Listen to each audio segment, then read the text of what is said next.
नाटक, सिनेमा, संवेदना आणि समाजभान याचा एक सुंदर संगम म्हणजेच दिग्दर्शक हरीश इथापे. संघर्षाचं खूपच कौतुक करतात.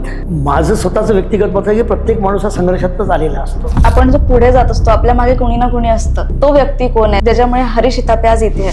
शांताबाई इथापे, माझी माय, जिच्यामुळे आज मी इथे आहे. खडू हातामध्ये असताना सतत माझ्या डोळ्यामध्ये कॅमेरा होताच, हे नाकारता येणार नाही.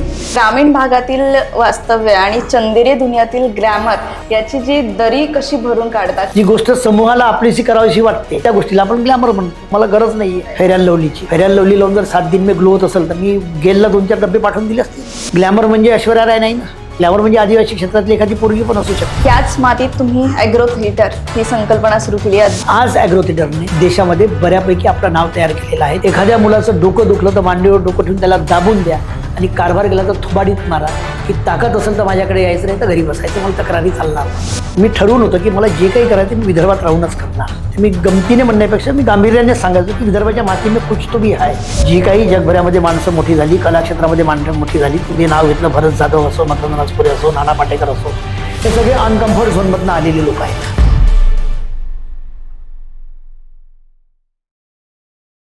शिक्षक ते दिग्दर्शक, रंगभूमी ते सिनेमा आणि कलेतून समाजाशी प्रामाणिक संवाद. एका शिक्षकाच्या हातातला खडू जेव्हा कॅमेराची लेन्स बनतो तेव्हा तेरवसारखं वास्तव जन्माला येतं. ग्लॅमरच्या जगात राहूनही मातीचा गंध न विसरणारे, ॲग्रो थिएटरच्या माध्यमातून शेतकरी विधवांच्या आयुष्यात कलेचा उजेड पेरणारे, कॅमेराच्या मागे विचारांना आकार देणारे आणि कॅमेरा बाहेर समाजसेवेतून बदल घडवणारं व्यक्तिमत्व. नाटक, सिनेमा, संवेदना आणि समाजभान याचा एक सुंदर संगम म्हणजेच दिग्दर्शक हरीश इथापे आज आपल्या सोबत आहेत. सर, नवराष्ट्र पॉडकास्ट मध्ये तुमचं खूप खूप स्वागत आहे. एकंदरीतच सर, विदर्भात म्हटलं तर एक नाट्य क्षेत्रात तुमचं एक मोठं नाव आहे. शिक्षक म्हणून आपण सुरुवात केली होती आणि शिक्षक आणि नाटक हे खूप म्हणजे काही संबंध येत नाही यामध्ये. मुलांना आपण शाळेत शिकवतो ते, पण ही जर्नी तुमची कशी सुरू झाली? खरं म्हणजे शिक्षक आणि नाटक याचा संबंध येत नाही.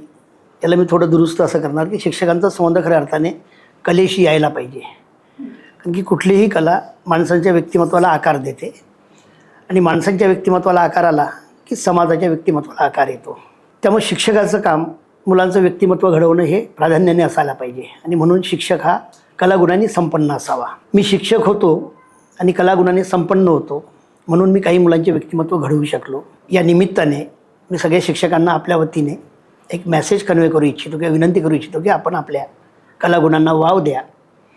तुमचं व्यक्तिमत्व म्हणजे तुमच्या विद्यार्थ्यांचं व्यक्तिमत्व.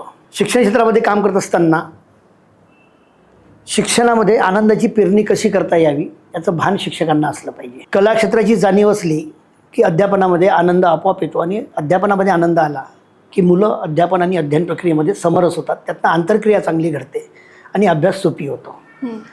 म्हणून आता आनंददायी शिक्षण ही नवीन संकल्पना आपल्या समाजामध्ये रूढ झालेली आहे. तर कारणच ते आहे की शिक्षणामध्ये आनंद यायला पाहिजे. आनंद आले की मुलं त्याला मग स्वीकृती देतात आणि त्यातनं मुलं घडतात. हातातला खडू सोडून मी कॅमेराकडे कसं गेलो हा एक पुसटचा स्पर्श तू विचारताना मला जो केलेला आहे. खरं म्हणजे मी मुळातच मुलांना घडवत असताना खडूच्या माध्यमातून काही आकृत्या ब्लॅकबोर्डवरती आपण काढत असतो. प्रत्येक शिक्षक काढत असतो. ते व्हिज्युअलच असतं. व्हिज्युअल्स माणसांना जास्ती फोर्सफुली तयार करतं. त्यामुळे तुम्ही त्या ब्लॅकबोर्डवरती कसे व्हिज्युअल्स उभे करता, कशा आकृत्या काढता, कशा कलाकृत्या काढता आणि त्या मुलांना किती आपल्याशा वाटतात यातनं मुलं अध्ययनाकडे जात असतात. खडू हातामध्ये असताना सतत माझ्या डोळ्यामध्ये कॅमेरा होताच, हे नाकारता येणार नाही. माझं स्वप्न होतं, पण ते स्वप्न एकदम स्क्रीनचं होतं असं म्हणता येणार नाही. रंगमंच याची ओढ मला होती, पण माझ्या परिवारामध्ये 3 पिढ्यामध्ये कधीही कोणी कला सादर केलेली नाही किंवा रंगमंचावरती आपलं पाऊल ठेवलेलं नाही. मुळात माझी फॅमिली थोडी बंडखोर स्वभावाची फॅमिली होती. अच्छा. बंडखोर तुकारामाच्या अर्थाने. अच्छा, तुकारामांच्या अर्थाने. बरोबर. समाजवादाशी जुळलेली परिवार असल्यामुळं जयप्रकाश नारायणांच्या आंदोलनामध्ये आमची फॅमिली सतत कार्य करीत असल्यामुळं आणि गांधी आणि विनोबांचे संस्कार मुळातच वर्धेच्या भूमीला आहे आणि त्या संस्कारामध्ये फॅमिली आमची मोठी झालेली असल्यामुळं एक बंडखोरी आमच्या फॅमिलीमध्ये होती. त्या बंडखोरीतनं माझ्यामध्ये सांस्कृतिक आणि कलेची बंडखोरी जन्माला आली की आपण परिवारापेक्षा वेगळं काय केलं पाहिजे. तर कलाक्षेत्रामध्ये आपल्या परिवारातून कोणीही नाही अशाच आपण कलाक्षेत्र का निवडू नये, म्हणून मग मी कलाक्षेत्राकडे वळलो. मी कधीही माझ्या उभ्या आयुष्यामध्ये साधं नाटकसुद्धा पाहिलेलं नव्हतं. विंग्स कशाला म्हणतात, बॅकड्रॉप कशाला म्हणतात हेही मला माहीत नव्हतं. एकांकिका, दीर्घांक आणि 2 अंकी नाटकातला फरक मला माहीत नव्हता. पण एक गंमत आहे, तो किस्सा मी आवर्जून सांगितला पाहिजे की वर्धेमध्ये स्वर्गीय भैयासाहेब पिंगळे एकांकिका स्पर्धा व्हायची आणि त्या स्पर्धेची बातमी मी वृत्तपत्रामध्ये वाचली आणि त्या बातमीमध्ये असा एक उल्लेख होता की स्थानिक कलावंतांना सहभागी होता येणार नाही. स्थानिक कलावंतांना सहभागी होता येणार नाही ही लाईनच मला पेटवून उठली की बा असं कसं, बंडखोरी होतीच रक्तात. आपण यांच्या नियमांना छेद दिला पाहिजे, कारण की स्थानिक कलावंतांनी मग काय करायचं. म्हणून मग मी वर्धेपासनं एक 19-20 किलोमीटर दूर असलेलं वायफड नावाचं गाव, रसुलाबाद नावाचं गाव आहे, त्या गावाच्या नावाने मयुराक्षी नाट्यनिर्मिती मंडळ असं एंट्री केली आणि प्रवेश मिळवला. आणि मी एकांकिका सादर केली. एकांकिका स्वतःच लिहिली. सारे जहाँ से अच्छा, देशप्रेम तर आमच्यामध्ये ठासून ठासून भरलेला आहे. आणि त्यावेळेस नाना पाटेकरांचा प्रतिघात हा चित्रपट रिलीज झाला होता आणि त्यामध्ये नाना पाटेकरनी त्या वेड्याची भूमिका केली होती. हातात झेंडा घेऊन नाना पाटेकर सतत फिरत राहतो. तर ते नाना पाटेकर पूर्ण अंगामध्ये घुसलेला होता. मी एकांकिका लिहिताना नाना पाटेकरची कॉपी मारली आणि तसंच कॅरेक्टर डिझाईन केलं आणि तेच कॅरेक्टर त्या एकांकिका स्पर्धेमध्ये केलं. स्पर्धा झाली, सगळं झालं. स्थानिक आयोजकांनी खूप शिवे हासडले की तुला करायचंच होतं तर आम्हाला का नाही बोललं, तू असं का केलं. मी शांत राहिलो आणि ठरवलं की एक क्षेत्र आपण अभ्यासलं पाहिजे आणि केलं पाहिजे. इथून खऱ्या अर्थाने रंगमंचावरती माझा पाऊल पडलं आणि तो हातातला खडू जो होता तो खडू हातात राहिला आणि इकडे चेहऱ्यावरती रंग आला. किती वर्षाची गोष्ट आहे, वयाच्या किती वर्षी केलं तुम्ही? 10वी नंतर मी DED केलं आणि DED नंतरची ही घटना आहे. ग्रॅज्युएशनच्या आधी, ग्रॅज्युएशनच्या आधी म्हणजे तुम्ही 83-84ची वगैरे घटना असेल. म्हणजे एकंदरीतच अशी तुमची सुरुवात झाली एक बंडखोरी आणि नाना पाटेकरांचं कॅरेक्टर मला वाटतं तुम्हाला जास्तच प्रेरणा देणारं ठरलं त्या काळी. त्यावेळेस युवकांसाठी नाना पाटेकर म्हणजे आयडल होतं. प्रत्येक जण स्वतःला नाना पाटेकरमध्ये बघायचा. तर नाना पाटेकरांचे संवाद आणि तो सगळा त्यांचा ती ऊर्जा, ती जोश आणि ते त्यांना मातीतलं व्यक्तिमत्व असं नाना वाटायचं. मग सगळ्यांना वाटायचं की नाना म्हणजे मीच आणि आपण नानाचा अभिनयाची शैली वापरतोय आणि त्या पद्धतीने आपण करतोय म्हणजे नक्कीच आपल्या कुठेतरी समाजामध्ये वेगळं स्थान वगैरे मिळेल असे भ्रम होते. अर्थात ते भ्रम होते, इल्युजन्स होते, नो डाऊट. पण कधी कधी भ्रमातनं पण माणूस चांगल्या दिशेने जातो. तर त्या मला भ्रम पडला आणि त्या भ्रमातनं मी नाट्यक्षेत्रासारख्या चांगल्या मार्गी लागलो. बिलकुल. हे नाटक करताना आता जर आपण पाहिलं या पोझिशनला आपण पोहोचलोय, ॲग्रो थिएटर ही संकल्पना तुम्हाला कशी सुचली आणि ही इतकी महाराष्ट्रामध्ये म्हणजे देशात इतकी फेमस कशी झाली? 84 पासून मी नाट्यक्षेत्रामध्ये काम करणं सुरू केलं. मी आत्ताच बोलल्याप्रमाणे गंमत म्हणून केलं. नानांचं व्यक्तिमत्व, ती व्यक्तिरेखा आवडली आणि आपण पण करावं म्हणून मी केलं. पण त्यानंतर मी थोडासा गंभीर झालो, सिरियस झालो की आपण एक क्षेत्रामध्ये जरा अभ्यासलं पाहिजे आणि केलं पाहिजे. मग मी रमेश पवारांची सुरकुत्या नावाची एक एकांकिका घेतली. त्या एकांकिकेमध्ये 2च पात्र होते. त्यावेळेस मोहन जोशी आणि सुहास जोशी हे दोघंजण ती एकांकिका करायचे. त्या एकांकिकेतल्या व्यक्तिरेखेचं वय होतं 65 ते 70. दोन्ही म्हातारा आणि म्हातारी त्यांच्या वृद्धावस्थेमध्ये असताना भेटतात आणि भेटल्यानंतर त्यांना त्यांच्या कॉलेज जीवनातली प्रेमकथा आठवते दोघांची. तशी ती प्ले होतात सुरकुत्या. म्हणजे मुळात सुरकुत्या चेहऱ्यावर पडलेल्या माणसांना आपलं तारुण्यपणातलं प्रेम आठवतं. ते त्यावेळेस एकांकिका मी घेतली. वय वर्ष होतं माझं त्यावेळेस 19-20 वर्ष आणि 65 वर्षाची व्यक्तिरेखा करण्याचं धाडस त्यावेळेस केलं. त्यावेळेस गीता अग्रवाल ही माझी सहकलावंत होती, जी लापता लेडीजमधली मनोजची आई. बिलकुल बिलकुल. किंवा तुमचा आता 12th दीपिकाची आई पण आता मला वाटतं आईचा कॅरेक्टर मध्ये आता सध्या खूप फेमस होती आहे फिल्मफेअर मध्ये पण नॉमिनेशन होतं. ती माझी पहिली हिरोईन. तिने आणि आम्ही दोघांनी सुरकुत्या एकांकिका केली. त्या एकांकिकेचे 32 प्रयोग आम्ही महाराष्ट्रामध्ये केले. 32 पैकी 28 स्पर्धेमध्ये ती एकांक फर्स्ट किंवा सेकंड आहे. याच नाट्यक्षेत्रातले कुठलेही धडे माझ्याकडे नव्हते. तांत्रिक शिक्षण मी कुठलंही घेतलं नव्हतं. दिग्दर्शनही मिस केलं, अभिनय मिस केला आणि माझे सहकारी म्हणून तिने अभिनय केला. इथून आमची सुरकुत्यापासून सुरुवात झाली. पण एक मुद्दा मी आवर्जून सांगितला पाहिजे. त्या एकांकिकेच्या माध्यमातून मी हे शिकलो की तुम्ही काय करता याला इम्पॉर्टंट नाही आहे, तुम्ही काय बघता याला महत्त्व आहे.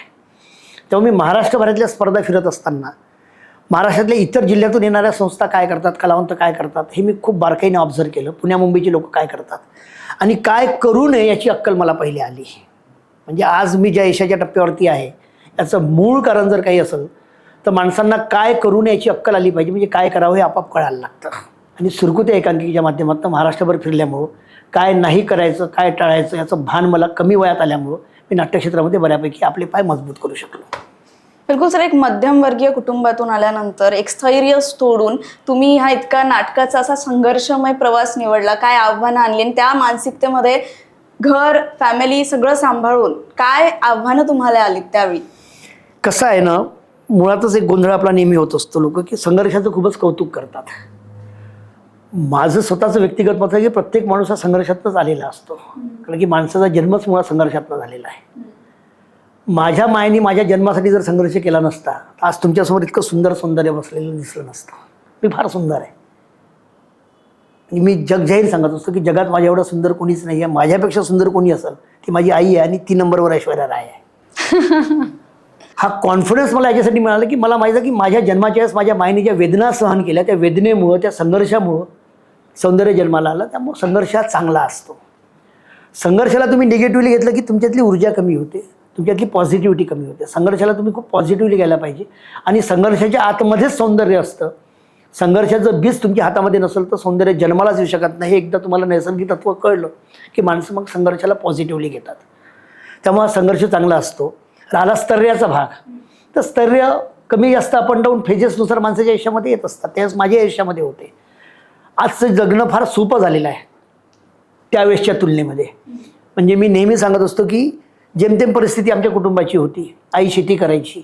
यवतमाळ जिल्ह्यातली लोहारा MIDC जी आहे त्याला लागून असलेलं भुयार हे 100% आदिवासी बहुल असलेलं गाव, ते आमचं मूळ गाव. तिथे शेती होती. आई शेती करायची. वडील रेल्वेमध्ये नोकरी करायचे.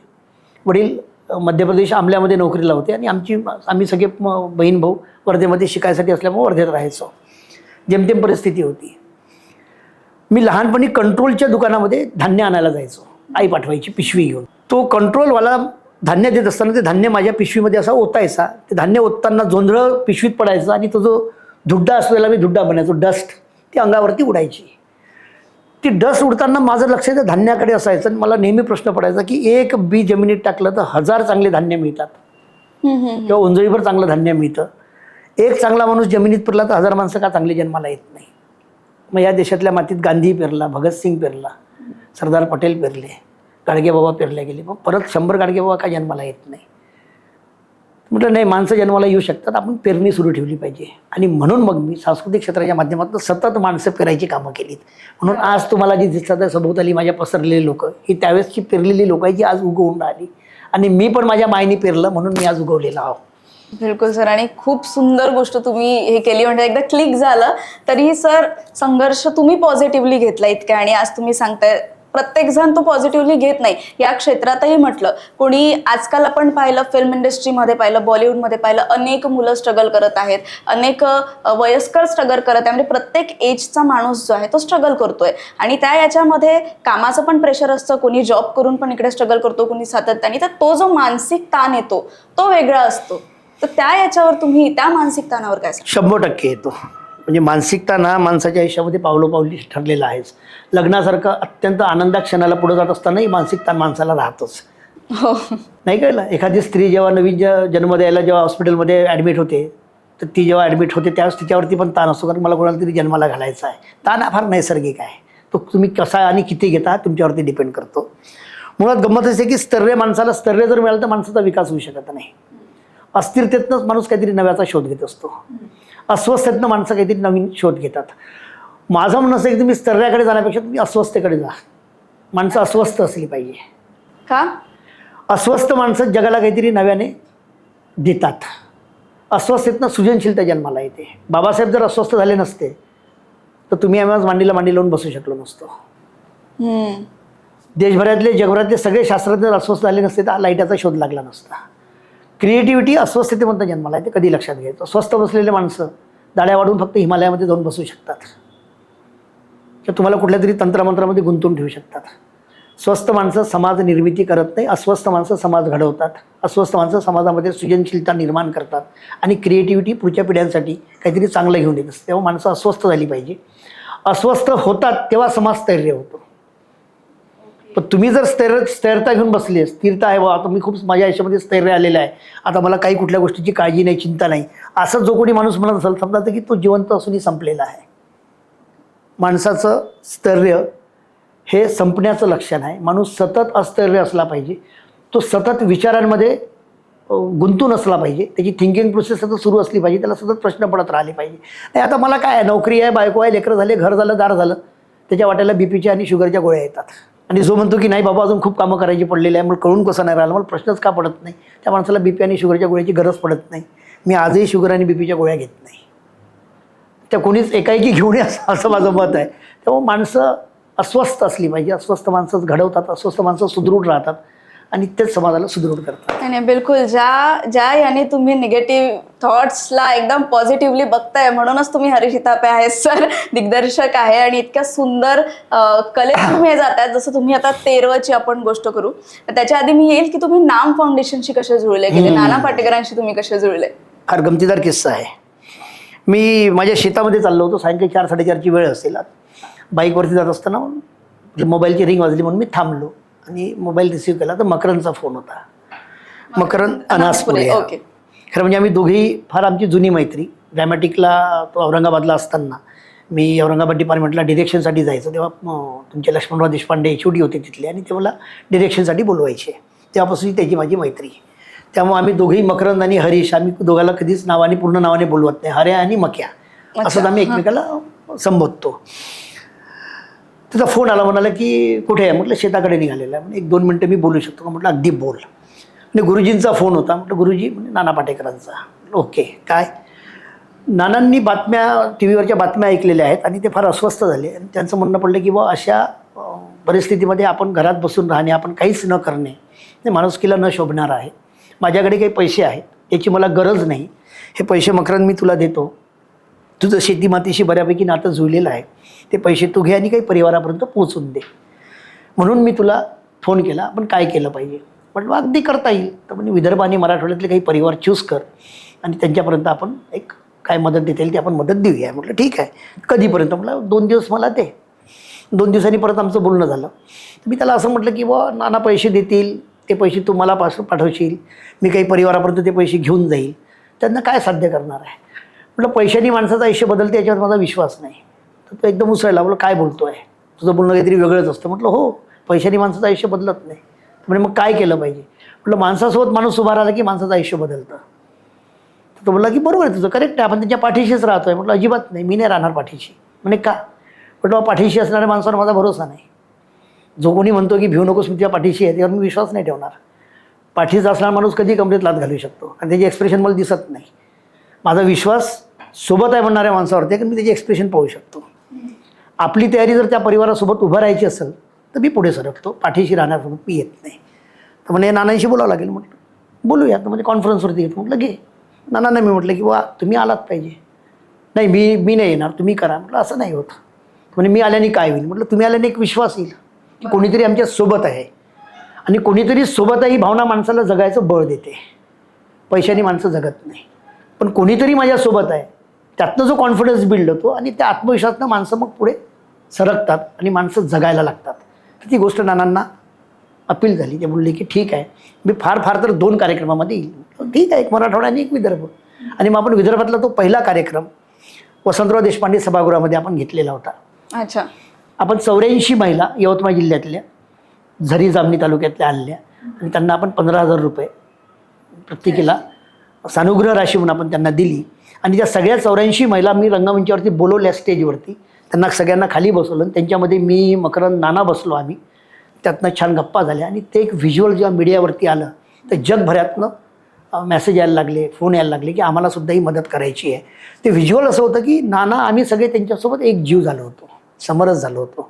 हे समरस होणं जे असतं ना, यांनी समाज बदलतो, यांनी समाजातले प्रश्न सुटतात.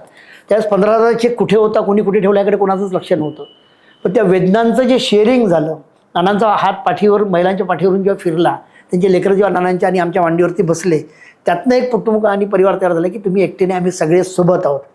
त्या भावनेने बायकांना एक वेगळा विश्वास तयार झाला आणि तिथनं मग नामची सुरुवात झाली. म्हणजे बरोबर आहे की आपण असं टीव्हीवर बघतो, हे करतो, तो ओके, एक फिलिंग असते की तेवढ्यापुरती. पण जेव्हा त्या महिलांमध्ये जाणं, बोलणं, बसणं, त्यांच्या वेदना जाणून घेणं, कारण आपल्या घरातला मोठा माणूस जातो तेव्हा आपली काय स्थिती होते आणि त्यांच्या घरी काही करणारं कोणी नसतं, तर ती भावना मला वाटते खूप. वयाच्या 23-24व्या वर्षी आपला सहकारी सोडून जाणे हा विचार जरी तुमच्या मनामध्ये आला तरी तुम्ही आतून कापून उठता. मी महाराष्ट्रभरामध्ये त्यावेळेस आम्ही फिरलो, महाराष्ट्रातल्या सगळ्या जिल्ह्यांमध्ये आम्ही कार्यक्रम घेतले. ॲव्हरेज एज मी तुला सांगतो, आत्महत्याग्रस्त परिवारातील महिलांचं ॲव्हरेज एज हे 20-21 आहे. 20-21 वर्षाची पोरगी पांढरं कपाळ घेऊन खांद्यावरती अंगावरती लहानचं लेकरू घेऊन एवढा मोठा आयुष्याचा प्रवास कसा करणार, हा प्रश्न फक्त स्वतःला जरी विचारून पाहिला तरी माणूस आतून कापतो. आणि त्यातनं नाम उभं राहिलं. नाममध्ये जे इमोशन्स आहेत किंवा जे फिलिंग्स नाममध्ये आहेत त्याचं कारण असं आहे की आम्ही ते जवळून अनुभवलं, आम्ही त्यांच्यासोबत बसलो, त्यांची लेकरं आम्ही खांद्यावरती घेतले, त्या बायकांना समजून घेतलं. खरं म्हणजे बोलायला पाहिजे, त्या परिवारातल्या सगळ्या महिला त्यांचं दुःख, त्यांचा संघर्ष, त्यांच्यासोबत होणारे डॉमिनेशन हे त्यांच्या परिवारामध्ये शेअर करतात, ते माझ्याजवळ शेअर करतात, सगळं माझ्याजवळ सांगतात. त्याचं कारण असं आहे की त्यांना कुठेतरी त्यांचं आतमधलं जे काही फ्रस्ट्रेशन आहे, आतमध्ये जे काही साचलेलं आहे, जे काही आतमध्ये तुंबलेलं आहे, ते बाहेर टाकायसाठी सुद्धा जागा नाही आहे. डायलॉगसुद्धा त्या कोणाशी करू शकत नाही. नवरा गेलेल्या बाईचं डॉमिनेशन कसं होतं आपण घरातनंच पाहतो. त्यामुळे ही आर्थिक सहकार्याची लढाई आहे नाम फाउंडेशन, असं मी अजिबात म्हणत नाही. नाम फाउंडेशन ही एकट्या पडलेल्या बाईच्या सन्मानाची लढाई आहे, तिच्या रिस्पेक्टसाठीची लढाई आहे. जो डिसरिस्पेक्ट त्याचा घरातनं सुरू होतो. एकली बाई सगळ्यांना संधी वाटते, एकटी बाई प्रत्येकाला संधी वाटते, सोयीची वाटते. तर तिचं हे सोयीचं वाटणं, ती संधी वाटणं, ही जी समाजाची मानसिकता ही कुठेतरी थांबली पाहिजे. म्हणून तुम्ही आम्ही त्यांच्यासोबत जेव्हा उभं राहतो तेव्हा समाजाला मेसेज जातो की नाही, ही एकटी नाही आहे, हिच्यासोबत ही 4 माणसं आहेत. बरोबर आहे ना सर. तुम्ही आता मला सांगितलं 20 वर्षाची मुलगी, 20-21 वर्षाची मुलगी लहान बाळ घेऊन आहे. म्हणजे 20-21 म्हणजे काहीच नाही हो, शिक्षणाचं वय. आणि त्याच्यामध्ये सोबत घरच्यांनी आणि त्या लेवलमध्ये आता आपण म्हणतो मोठी फॅमिली झालं, कल्चर मोठं झालं, पण एखाद्या गावाकडची जर आपण फॅमिली म्हटलं तर एकदा मुलगी गेली तर ती परकी झाली, हा अजूनही मानसिकता आहेच. आणि त्या मुलीनंतर मुलगा गेला, घरचा माणूस गेल्यानंतर तिच्याकडे काहीच उरत नाही की ती परत आयुष्य सुरू करू शकेल किंवा परत लग्न करू शकेल, हे काहीच उरत नाही. मग या सिच्युएशनमध्ये तुम्ही त्यांना कसं समजावून सांगितलं की आहे आणखी अशा महिला ज्यांनी पुढचं आयुष्य सुरू केलंय तुमच्या? त्यानंतर मग मी एक अभियान सुरू केलं नव्याने. 31 डिसेंबर आपण ढोबळमानाने सगळेजण साजरा करतो, जल्लोष करतो, जाणाऱ्या वर्षाला आपण निरोप देतो आणि येणाऱ्या वर्षाचं स्वागत करतो. मी ठरवलं की नको, नाही, आपण त्यांच्यासोबत 31 म्हणूया. मग मी त्या सगळ्या महिला एकत्र बोलून गुरुकुंज मोझरीला आमची एक NGO आहे, अपेक्षा होमिओ सोसायटी, तिथे एक तारांगण म्हणून आमचं एक मोठं प्रिमायसेस आहे. तिथे मग मी त्या सगळ्या महिलांना त्यांच्या लेकराबाळासहित बोलून 31 आणि 1 2 दिवस पूर्णवेळी त्यांच्यासोबत काढणं सुरू केलं. मग त्यात त्या बायकांनी आपले एक्सप्रेशन मांडायचे, आपले मतं मांडायचे, चर्चा करायच्या, गप्पा करायच्या, गाणी, डान्स, सगळं. किमान त्यांना 1-2 दिवस असं फील यावं की दुःख विसरायसाठी एक संध्या निर्माण करणे, त्यातनं ते केलं. त्यात मग त्या महिला सगळ्या माझ्याशी बोलायला लागल्या. त्या बोलण्यातनं मला मग त्यांच्या स्टोरीज कळल्या की आपण पाहतोय ते एवढं वरचेवर नाही आहे, फार खोलात आहे. मग त्यातल्या काही महिला मी सिलेक्ट केल्या. त्या महिला सिलेक्ट करून त्यांच्या सगळ्या कथा मी नीट समजून घेतल्या, ऐकून घेतल्या, त्या रेकॉर्ड केल्या. आणि त्यात मग पुढच्या भानगडी ज्या काय ते तुझ्या पुढच्या प्रश्नामध्ये सांगणार आहे. 13व्या प्रोसेस मी 13वरच येणार होती. 13 कसं हे झालं की, आणि त्या महिलांना तुम्ही कास्ट केलं, ओरिजिनल महिलांना, आणि त्या महिलांना अभिनय शिकवणं.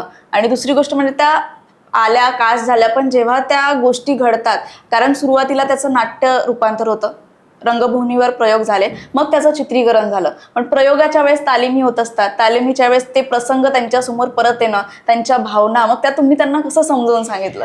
काय गंमत आहे की मी आता जे बोलल्याप्रमाणे की मी त्यांच्या सगळ्या स्टोरीज ऐकून घेतल्या, नीट त्या नोट केल्या सगळ्या. त्यातल्या काही स्टोरीज इतक्या भयंकर होत्या की मी स्वतः हादरलो. हे कसं शक्य आहे, म्हणजे घरातनंच हे कसं शक्य आहे? पुरुषी मानसिकतेला तुम्ही नाकारू शकत नाही. पुरुषी मानसिकता, ढोबळमाना लोक म्हणतात की समाजामध्ये पुरुषी मानसिकतेचे खूप प्रसंग आपल्याला अनुभवायला मिळतात. मी म्हणतो की नाही, पुरुषी मानसिकतेचे अनुभव तुम्हाला तुमच्या घरातनंच अनुभवायला मिळतात. म्हणजे एखाद्या परिवारातल्या महिलेचा नवरा समजा सोडून गेला, त्याची नॅचरल डेथ झाली किंवा तिने सुसाईड केला आणि ती जर एकटी पडली, तर घरातले इतर पुरुषांना असं वाटतं की आता हिने माझ्या मर्जीमध्ये राहावं. हे मर्जीमध्ये राहणंच फार घातक असतं. एकदा बाईचं मन माणसाचं झालं की बाईचं सगळं धन आणि सगळंच माणसाचं होऊन जातं. त्यामुळे तिच्या मनावर कब्जा करायची जी मानसिकता, पुरुषी मानसिकता आपल्या समाजामध्ये आहे, ही फार फार विचित्र आणि कठीण आहे. ही मी नीट त्यांच्याकडनं अभ्यासून घेतली, ती समजून घेतली. पण एखाद दुसरं प्रकरण असेल तर मी समजू शकेल. मी 20-25 महिलांच्या ज्या मुलाखती घेतल्या, त्यांच्या स्टोरीज ऐकून घेतल्या, तर मेजॉरिटी महिलांचा पहिला प्रश्न हाच होता की आम्हाला घरच्या पुरुषी मानसिकतेलाच फेस करावं लागतं. बापरे. आमच्या स्वावलंबनावरती घाला येतो. म्हटलं कसा काय? मी समजा तुमच्या गाडीवर बसून तहसील ऑफिसमध्ये काम असेल आणि तुमच्यासोबत जर मी तहसील ऑफिसला जात असेल तर लगेच मला डॉमिनेट केलं जातं की अच्छा, नवरा जाऊन 1.25 महिना नाही झाला, हिने तर पकडला, पण तिने पकडला पण. म्हणजे हां, एखाद्या पुरुषाच्या गाडीवर एखाद्या एकट्या महिलेने जाणे तर लगेच तिच्या कॅरेक्टरवरती समाज बोटं उचलतात आणि घरचे सुद्धा उचलतात. माहेरच्यांचा अप्रोच असा असतो की नाही, आता तुला आम्ही त्या घरात दिलं तर तू ते काय ते उंबरठ्याच्या बाहेर तू यायचं, तुझं काय ते पाहत बस.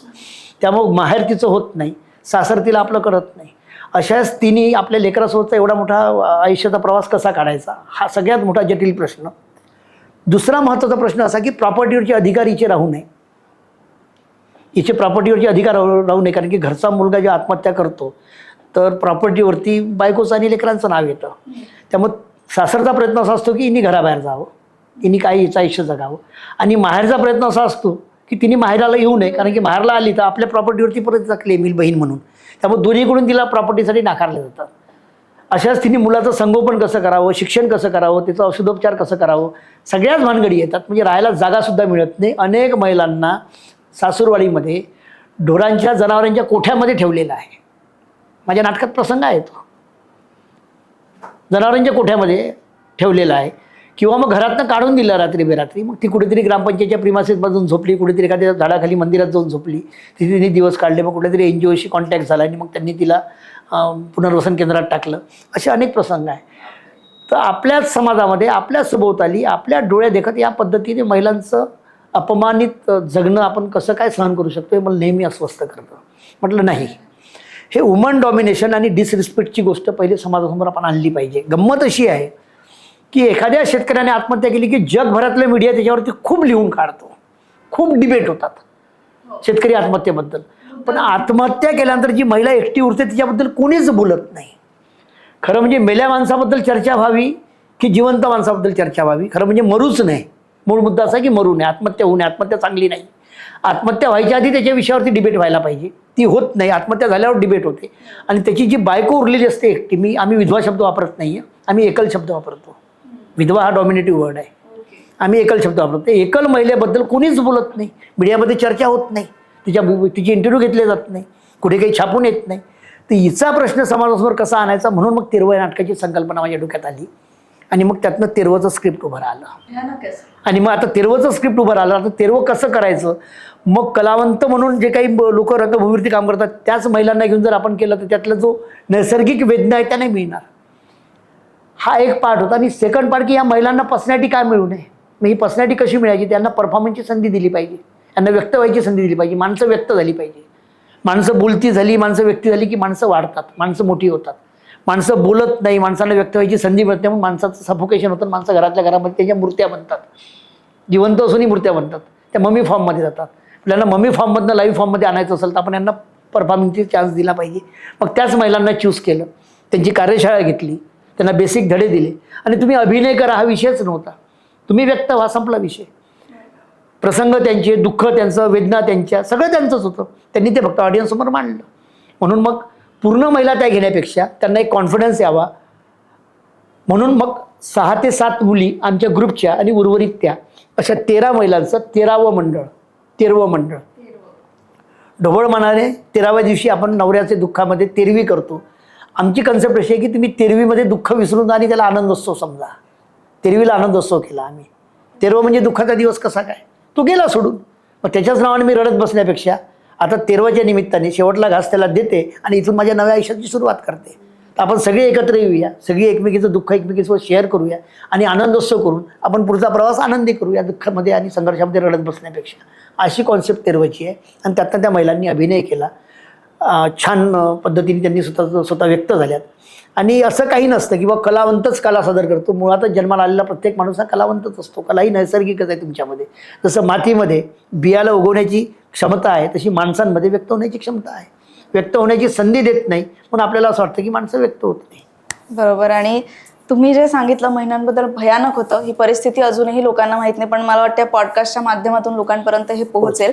आणि ज्या पद्धतीने तुम्ही 13वं ही कन्सेप्ट केली आहे की 13व्या दिवशी सेलिब्रेट करा, नवीन आयुष्याला सुरुवात केला, गेलं तर गेलं, त्याच्यावर रडत बसण्यात काही हे, आणि त्याचं तुम्ही मग चित्रीकरण केलं. त्याची एक गंमत सांगायची राहून गेली, ती फार इम्पॉर्टंट आहे. 13वं नाटक त्या महिलांना कॉन्फिडन्स यावा, त्यांच्या पर्सनॅलिटी ग्रो व्हावी, त्यांच्या स्टोरीज, त्यांचा संघर्ष समाजापर्यंत जावा, समाजाने एकल महिलांचा रिस्पेक्ट करावा, सगळ्या भानगडी असताना एखाद्या प्रामाणिक घटनेची किंवा गोष्टीची दखल जगभरामध्ये कशी घेतली जाते त्याचं सुंदर उदाहरण मी तुला देतो. मरियन मसलन नावाची एक सायकोलॉजी डिपार्टमेंटची HOD, head of the department, Oxford University, तिने हिंदूमध्ये हे आर्टिकल वाचलं तेरवं नाटकाबद्दलचं, हिंदूवाल्याने आर्टिकल केलं होतं. हिंदूतलं तिने आर्टिकल वाचलं आणि तिने तिथनं माझ्याशी कॉन्टॅक्ट केला, मला मेल केला, माझा मेल ID मिळवला आणि मग तिने भारतामध्ये आली, 3 दिवस माझ्याकडे राहिली आणि तिने हा सगळा विषय समजून घेतला. मग ती परत गेली, परत 3 महिन्यांनी आली, तेव्हा ती 6 दिवसासाठी आली. 6 दिवस ती माझ्यासोबत फिरली, या महिलांचे इंटरव्ह्यू घेतले. परत त्यानंतर आली, परत 4 दिवस राहिली, परत तिने आणखी पेपर्स तयार केले आणि तिने या विषयावरचा रिसर्च पेपर तयार करून सायकोलॉजी डिपार्टमेंट ऑक्सफोर्ड युनिव्हर्सिटीला सबमिट केला. ही फार मोठी घटना आहे. मी आवर्जून यासाठी सांगतोय की असं नाही आहे. तुम्ही जे काम करताना ऑनेस्टली तुम्ही जे कामं करत राहता, अनेक लाखो डोळे तुम्हाला दुरून बघत असतात आणि मीडिया फार पॉझिटिव्हली अशा गोष्टी पोहोचवतात. मी मीडियाला थँक्स म्हणेल या निमित्ताने की हिंदूंनी माझं आर्टिकल या विषयाचं आर्टिकल केलं नसतं, तिने ते वाचलं नसतं, ते एक ऑक्सफोर्ड युनिव्हर्सिटीची सायकोलॉजी डिपार्टमेंटमधली HOD बाई तिथनं इथे येते 3दा भारतामध्ये, त्या महिलांसोबत इंटरव्ह्यू करते, त्यांच्या घरामध्ये राहते, तो विषय समजून घेते, त्याच्यावरती रिसर्च पेपर तयार करते आणि तो तिथे सबमिट करते. फार मोठी गोष्ट आहे. तर मला असं वाटतं की जो 15,000चा चेक नामच्या माध्यमातून पहिल्यांदा दिला होता, तो 15,000चा चेक या पद्धतीने कॅश झाला. हो, हे जे कॅश होणं असतं की एक बाई तिथनं आमची दखल घ्यायला येते, म्हणजे कोणीतरी आमच्यामध्ये आमचं व्हॅल्यू आहे, आमचं मूल्य आहे, हे मूल्य माणसांना कळलं पाहिजे की यस नाही मी जगलं पाहिजे माझ्या मुलांसाठी. म्हणून आज त्या बायका त्या पद्धतीने, तू आता पुढचा प्रश्न जो काही चित्रपटावरती येणार आहे मला माहिती आहे, विचारून बिलकुल बिलकुल. मी त्या चित्रपटाकडे तुम्ही आला, त्याचा चित्रपट करायचा हा विचार कसा झाला मग? मुळात नाटकाला लिमिटेशन्स असतात. एखाद्या नाटकाच्या प्रयोगाला 1000, फार झालं तर 1200 ऑडियन्स एका प्रयोगाला राहील. मेजॉरिटी किंवा मास लेवलवरती तुम्ही तो कंटेंट पोहोचवू शकत नाही. स्क्रीन ही अशी जादू आहे की तुम्ही एका वेळेस अनेक लोकांपर्यंत तो विषय पोहोचवू शकता. म्हटलं की नाटकाच्या माध्यमातून आपण हा विषय देशभरामध्ये प्रयोग करून करून किती करणार. याला जर आपण स्क्रीनमध्ये जर आणला चित्रपटाच्या माध्यमातून, हा जास्ती लोकांपर्यंत जाईल, इंटरनॅशनली जाईल, वेगवेगळ्या फेस्टिवलपर्यंत आपण ही फिल्म पाठवू शकणार. आपण याचा चित्रपट का करून असं डोक्यामध्ये विचार आला आणि मग मी चित्रपटाच्या अनुषंगाने प्रयत्न सुरू केले. पण चित्रपट म्हटलं की खर्च बरोबर. एक नाटक लाखभर रुपयामध्ये उभं राहील, 1 महिना तुमचा 2 महिने तालमीमध्ये जाईल आणि लाख-1.5 लाख रुपयामध्ये नाटक उभं राहील. पण चित्रपट हा 1 CRच्या खाली होत नाही चांगल्या पद्धतीने टेक्निकली परफेक्ट जर तुम्हाला करायचं असेल तर. मग मी प्रोड्युसर फिरलो इकडे तिकडे, सगळं प्रोड्युसरचा शोधाशोध केला आणि नेमकं शेतीमातीशी नातं असलेला, शेतीमातीची जाणीव असलेला माणूस नरेंद्रजी जिचकार नागपूरचे, यांच्यापर्यंत तो विषय गेला. त्यांच्यासोबत माझी मिटिंग झाली आणि त्यांनी अत्यंत पहिल्या मिटिंगमध्ये म्हणाले की हरीश भाऊ नाही, हा आपला विषय आहे, आपल्या मातीतला विषय आहे, आपण हा केला पाहिजे, व्यवहार बाजूला व्यवसाय बाजूला आपण हा करू. आणि त्यांनी समर्थन दिलं आणि आपण तो चित्रपटामध्ये केला. चित्रपट आणण्यामागचा एकच उद्देश की हा विषय जगापर्यंत पोहोचला पाहिजे, जास्ती लोकांपर्यंत पोहोचला पाहिजे, यावरती संवाद घडला पाहिजे, चर्चा झाली पाहिजे. आणि फक्त शेतकरी आत्महत्याच इम्पॉर्टंट नाही, त्यात होऊच नाही, पण शेतकरी आत्महत्येनंतर एकल महिलेचं जगणं किती संघर्षमय आहे, महिलांचा रिस्पेक्ट हा घरातनंच व्हावा आणि बायकांनी रडत बसण्यापेक्षा लढाव, हा मॅसेज आपल्याला जर टाकायचा असेल तर आपण हा चित्रपट केला पाहिजे. आणि म्हणून आपण तो चित्रपट केला. पण हा करताना मग मी एक आणखी काळजी घेतली की नाही, ढोबळमानाने पे करणे, खूप मानधन देणे आणि चांगले मोठमोठे कलावंत घेणे आणि मोठे कलावंत असले की पिक्चर चालतो, ही जी धारणा होती, म्हटलं याला आपण ब्रेक केला पाहिजे. चांगले कलावंत असलेच पाहिजे, टेक्निकली पिक्चर परफेक्ट असली पाहिजे, पण यासोबत सोबत त्या महिला स्वतः असल्या पाहिजे. मग मी त्याच महिलांना या चित्रपटामध्ये संधी दिली. त्या 7-8 महिला चित्रपटामध्ये काम करतात आणि मुख्य भूमिका जी आहे जनाबाईची, जी वैशाली येडे साहित्य संमेलनाची उद्घाटिका होती यवतमाळची, तिच्या आयुष्यावरती ते कॅरेक्टर आहे. तिच्या कॅरेक्टरसाठी मी तुमची किरण खोजे, NSDN पासआउट, अत्यंत ताकदीची अभिनेत्री आहे. मराठी बॉलिवूडमध्ये पण काम केलं आहे, वेब सिरीजमध्ये पण भरपूर काम केलेलं आहे.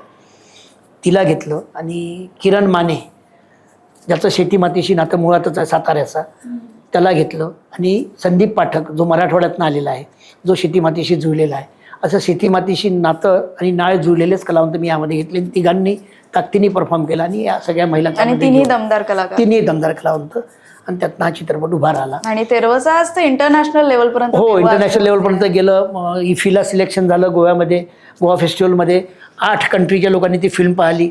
पहिल्यांदा गोवाच्या फेस्टिवलमध्ये तिथे हार्डली 40-42 सोफे असतात क्यूबमध्ये. क्यूब 3मध्ये आमचं फिल्म होती. त्या दिवशी तिथे जवळजवळ 30-35 चेअर्स एक्स्ट्रा टाकावं लागल्या. पहिल्यांदा असं घडलं.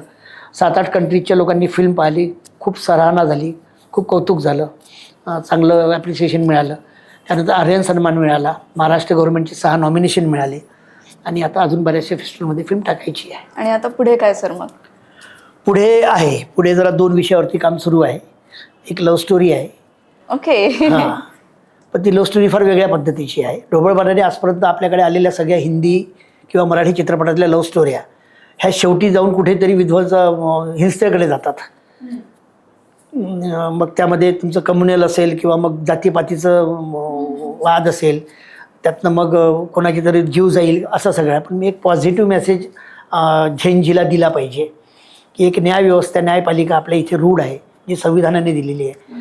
तर प्रेम करणाऱ्यांनी प्रेम करावं, भरभरून प्रेम करावं, पण ते प्रेम करत असताना न्यायिक मार्गाने जावं आणि स्वतःच्या पदरात एक चांगला रिझल्ट मिळवून घ्यावा. भांडणं हा त्यातला पर्याय असू शकत नाही, कारण की प्रेमामध्ये भांडण हा शब्दच बसत नाही. त्या फ्रेममध्ये जर तुम्ही टाकला शब्द तर तो बसणारच नाही. त्यामुळे न्यायिक मार्गाने गेला पाहिजे, कारण प्रेम हा निसर्ग न्याय आहे. तसा संविधानाने दिलेला न्यायाचा मार्ग प्रेमाच्या जोड्यांनी स्वीकारावा आणि त्या मार्गाने जाऊन ते करावं. तर माझ्या चित्रपटामध्ये, येणाऱ्या चित्रपटामध्ये असं एक नवीन मेसेज या निमित्ताने मी येणाऱ्या चित्रपटामध्ये आम्हालाही आतुरता आहे ते चित्रपट अगदी, लवकर अगदी. बघायची. थोडा पण सर, सुरुवातीला आपण रंगभूमीत खूप काम केलेलं आहे, नाट्य क्षेत्रामध्ये काम केलेलं आहे आणि त्यानंतर दिग्दर्शन हा प्रवास कसा होता, म्हणजे चित्रपटाचं दिग्दर्शन? नाही, खरं म्हणजे नाटक आणि चित्रपट दोघांच्या दिग्दर्शनामध्ये प्रचंड फरक आहे. नाटकाचा दिग्दर्शक हा चित्रपटाचा यशस्वी दिग्दर्शक होईल याची काही गॅरंटी नसते. परंतु नाटकाचा दिग्दर्शक जेव्हा चित्रपटाकडे जातो तेव्हा त्याचे बऱ्यापैकी कॉन्सेप्ट क्लिअर असतात. चित्रपट हा खूप तांत्रिक भाग आहे, टेक्निकल साईड खूप असते चित्रपटामध्ये, जी नाटकामध्ये त्या तुलनेमध्ये कमी असते. पण नाटकाचं दिग्दर्शन कम्पॅरेटिव्ह चित्रपटापेक्षा जास्त कठीण आहे, माय ओपिनियन. इतरांचं काहीतरी वेगळं असू शकतं, पण माझं म्हणणं असं आहे की रंगमंचावरती 20x20च्या 20x30च्या जागेवरती तो भ्रम, इल्युजन्स तयार करणे नॉट ए जोक. राईट. तुमच्याकडे रिअल लोकेशन नसतं, तुमच्याकडे त्या रिअल लोकेशनच्या प्रॉपर्टीज नसतात, सिम्बॉलिझममध्ये कधी तुम्हाला जावं लागतं. रिअलिस्टिक फॉर्म उभा केला तर तुम्ही अख्खाच्या अख्खं वैभव उभं करू शकत नाही. सेकंड थिंग, तुम्हाला टाईम लॅप्सचा चान्स नसतो,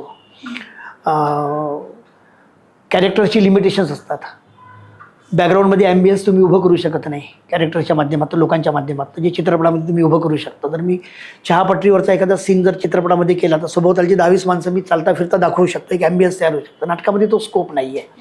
तेव्हा नाटकामध्ये अभिनेत्याची जबाबदारी वाढते ॲम्बियन्सच्या डिटेलिंगसाठीची, जे डिटेलिंग चित्रपटामध्ये कॅमेरा करून टाकतो, अभिनेत्याला करायची गरज पडत नाही. हा दोघातला फरक आहे. त्यामुळं नाटकाचं दिग्दर्शन जास्त चॅलेंजिंग आहे चित्रपटापेक्षा. सेकंड थिंग, चित्रपटामध्ये तुमच्या हाताशी हँड्स खूप असतात, टेक्निकल हँड्स खूप असतात, प्रत्येक गोष्टीसाठी माणसं असतात. नाटकामध्ये तसं नाही आहे. नाटकामध्ये दिग्दर्शकाला सगळंच आपल्या पाठीवरती बिराड घेऊन चालावं लागतं. इथे तुम्हाला कास्ट्यूम डिझायनर हे ते, आता नाटकामध्ये थोडंसं अपडेट झालेलं आहे की आम्ही कास्ट्यूम डिझायनर पण ठेवतो, म्युझिक डिझायनर ठेवतो, लाईट डिझायनर ठेवतो. पहिले तसं नव्हतं. पहिले तर सगळे कामं दिग्दर्शक एकटाच करायचा. तर नाटकातून फिल्मकडे येत असताना तांत्रिक गोष्टीमध्ये आपण अडकू शकू ही भीती मला होती, नो डाऊट, 100% होती. कारण की मी कधी चित्रपट केलेला नव्हता, पहिलाच फीचर फिल्म माझी. शॉर्ट फिल्म्स मी भरपूर केल्या होत्या, डॉक्युमेंटरीज सोशल इश्यूवरच्या भरपूर केल्या.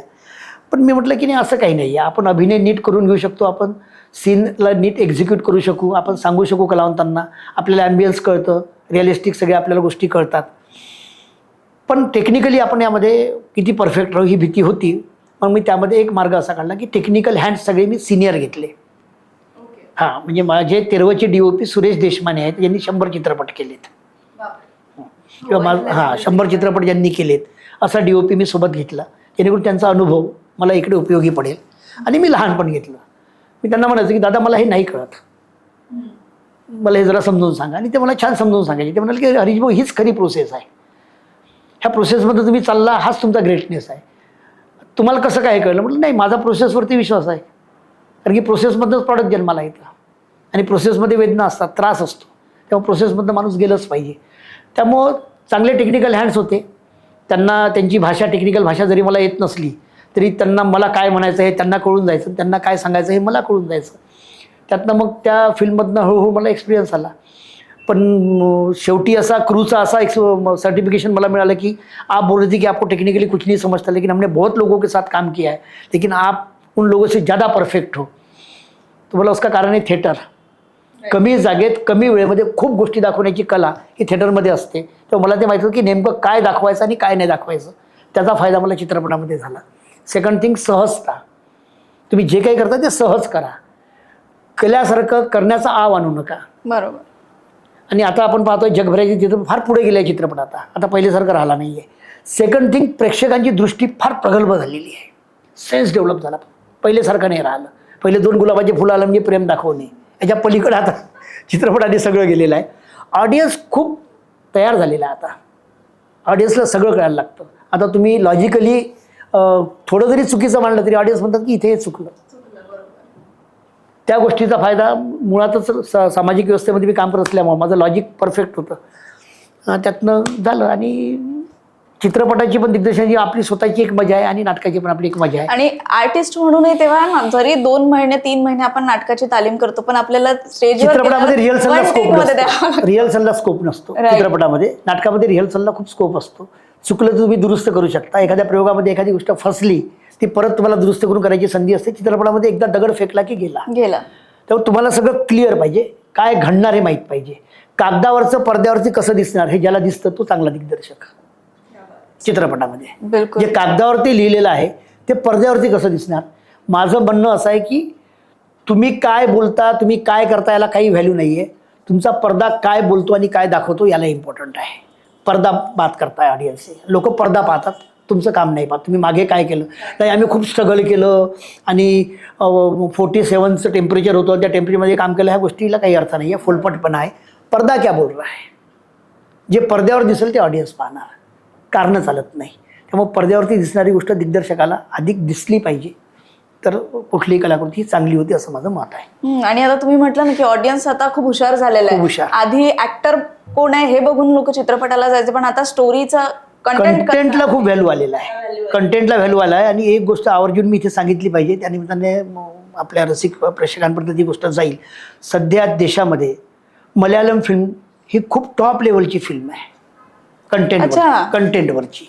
केरलाने जो काही चित्रपटामध्ये स्वतःला अपग्रेड केलेला आहे, राईट, प्रचंड पुढे नेलेला आहे. साऊथ मध्ये अत्यंत साधे सोपं आणि समाजातल्या सूक्ष्म गोष्टीवरती लक्ष केंद्रित करून त्यांनी जे कंटेंट, मंडेला चित्रपट तुम्ही पहा, बोटाची ताकद काय आहे त्याचं अत्यंत उत्तम उदाहरण म्हणजे मंडेला चित्रपट.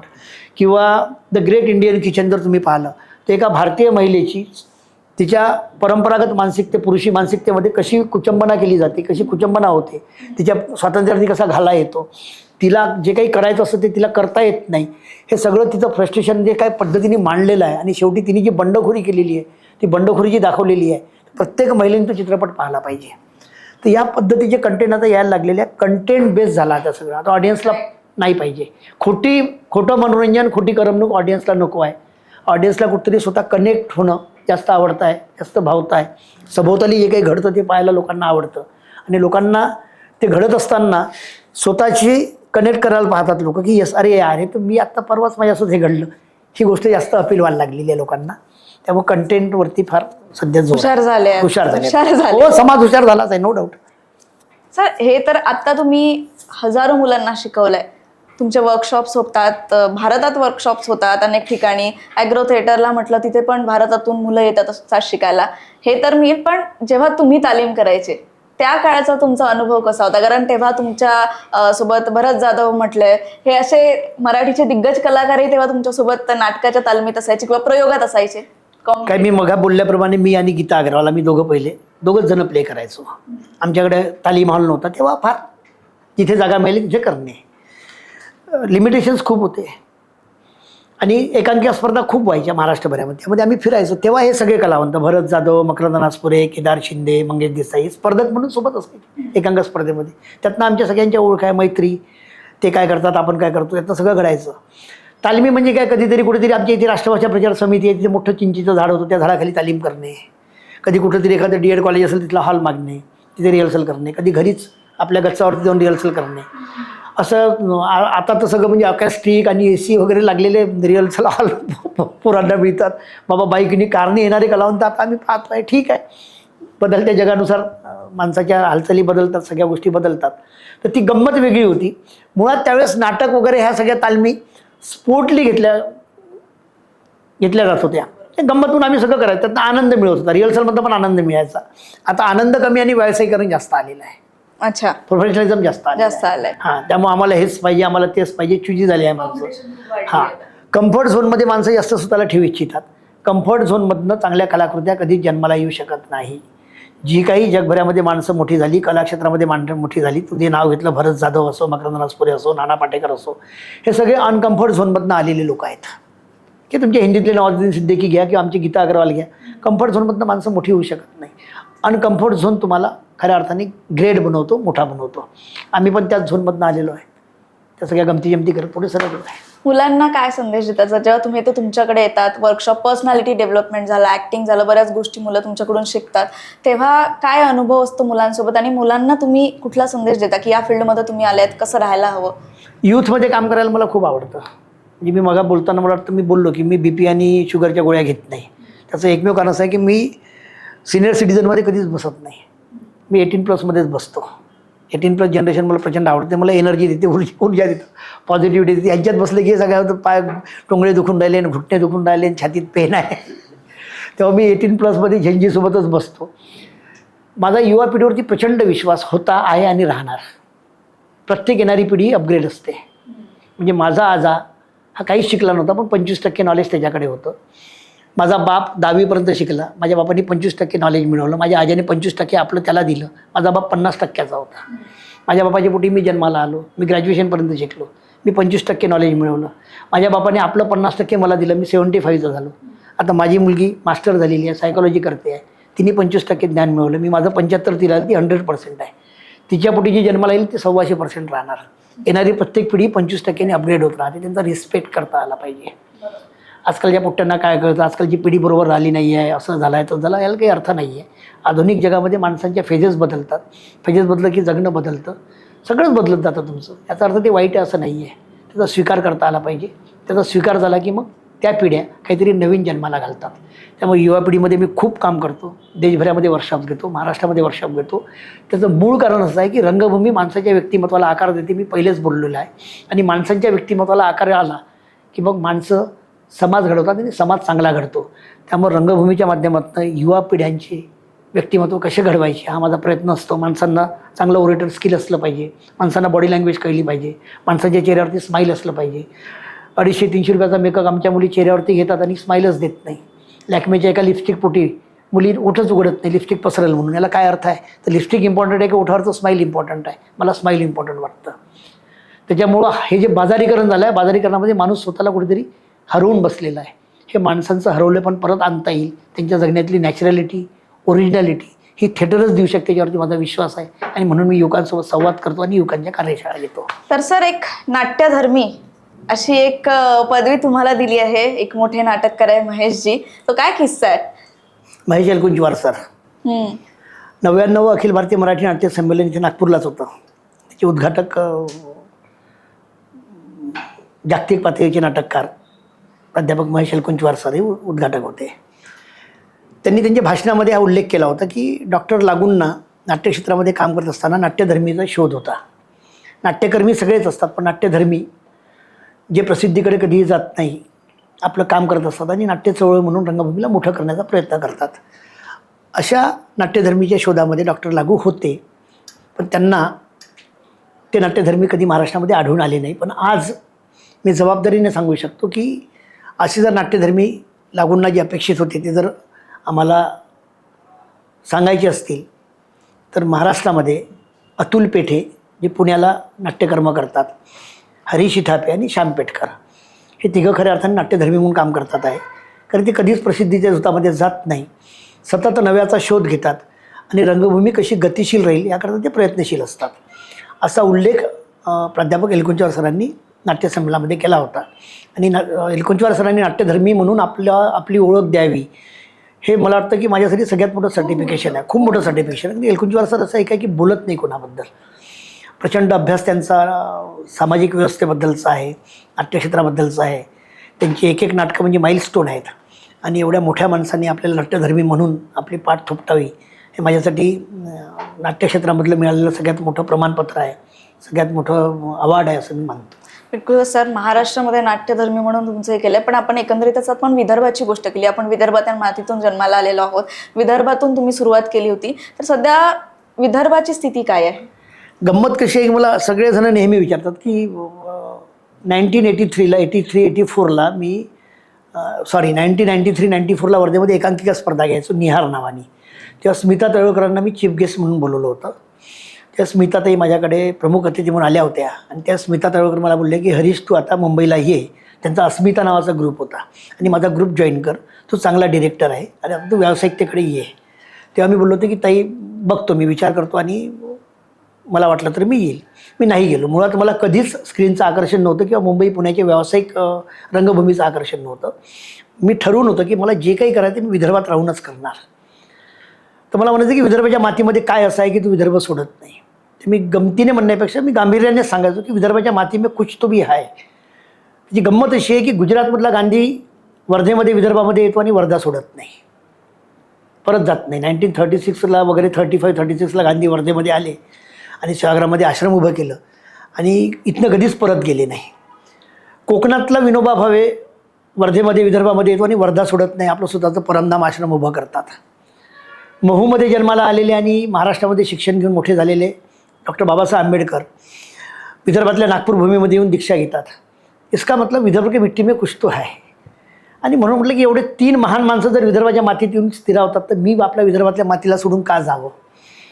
आणि म्हणून मग मी विदर्भ कधी सोडायचं नाही मनाशी ठरवून टाकलं. जे काही करेल ते विदर्भात राहून करणार.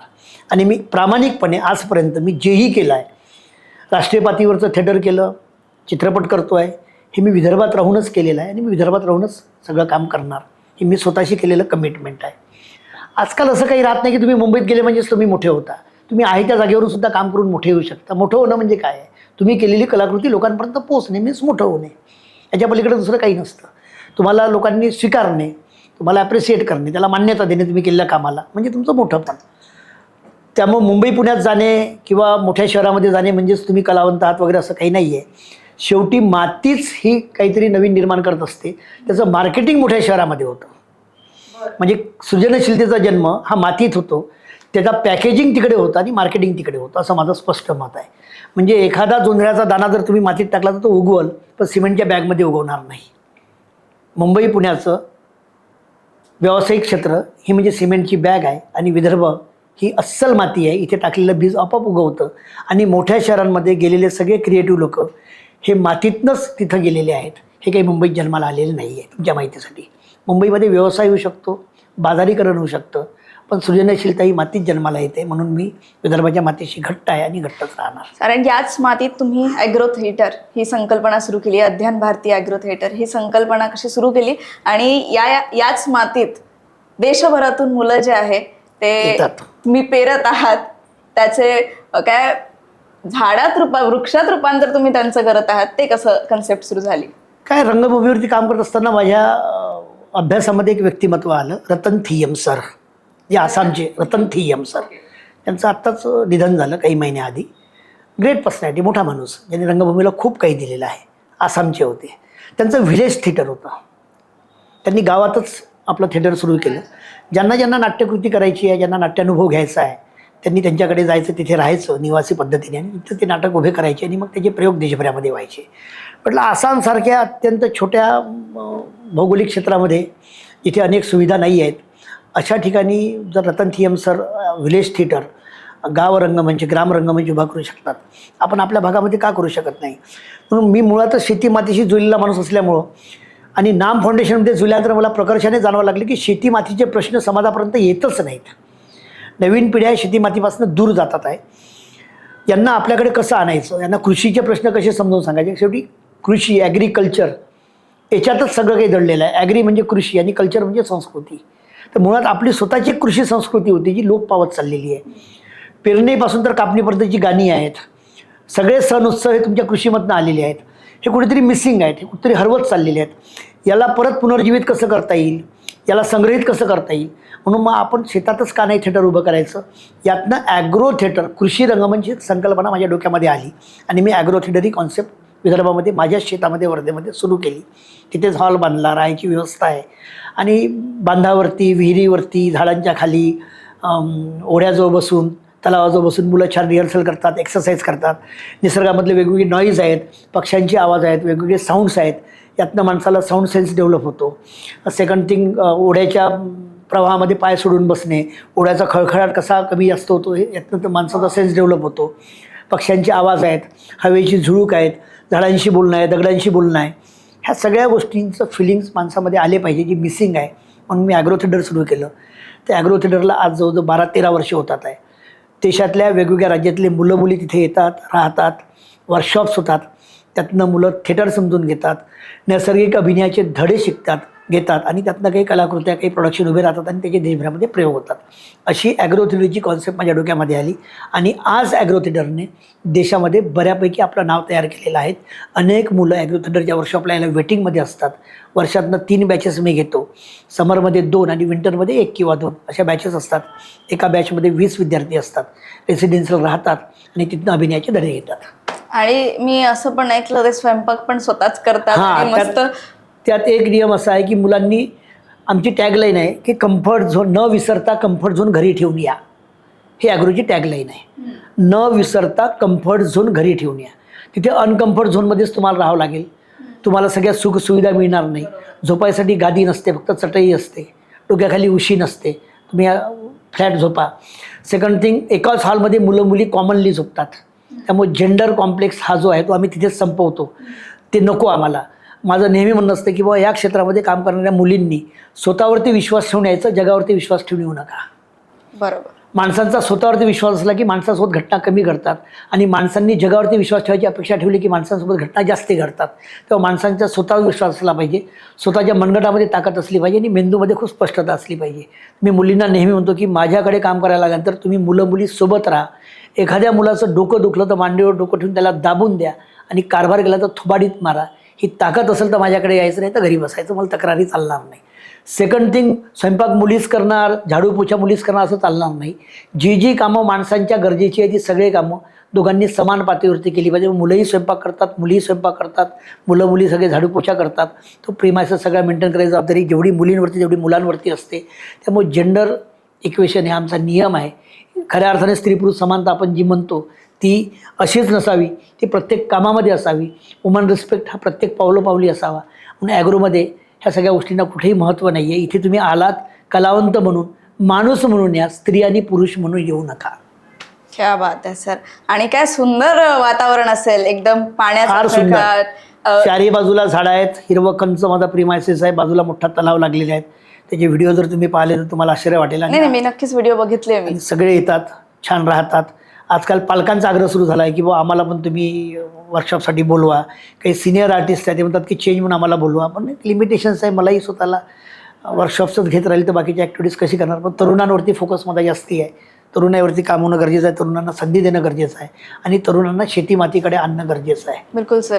ग्रामीण भागातील वास्तव्य आणि चंदेरी दुनियातील ग्लॅमर याची जी दरी कशी भरून काढता, काय आव्हानं येतं तेव्हा?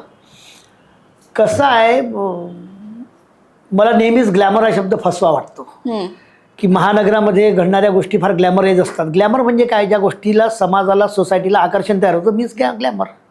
जी गोष्ट समूहाला आपलीशी करावीशी वाटते त्या गोष्टीला आपण ग्लॅमर म्हणतो. मग तुमच्या छोट्या गावामध्ये एखादी गोष्ट जर तयार झाली आणि ती जर लाखो लोकांना आपलीशी करायची वाटत असेल तर ती पण ग्लॅमराईज आहेत ना. ग्लॅमर म्हणजे ऐश्वर्या राय नाही ना. ग्लॅमर म्हणजे आदिवासी क्षेत्रातली एखादी पोरगी पण असू शकते. ग्लॅमरचा अर्थ काय आहे? ग्लॅमर हा शब्द तुम्ही मार्केटिंगमधून आणलेला आहे.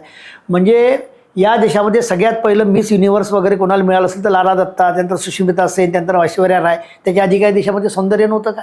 भरभरून सौंदर्य होतं. पण मल्टीनॅशनल कंपन्यांना कळलं की हा देश उत्सवप्रिय मानसिकतेचा देश आहे. इथल्या माणसांना, बायकांना मढायला आणि रंगवायला आवडतं.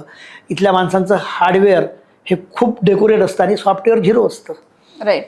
इथलं सॉफ्टवेअर स्ट्रॉंग असलं पाहिजे आणि हार्डवेअर कसं असलं तरी चालतं. म्हणजे आता मी नॉर्मली बसतो, मी नेहमी म्हणतो की बघ मला गरज नाही आहे फेअर अँड लवलीची.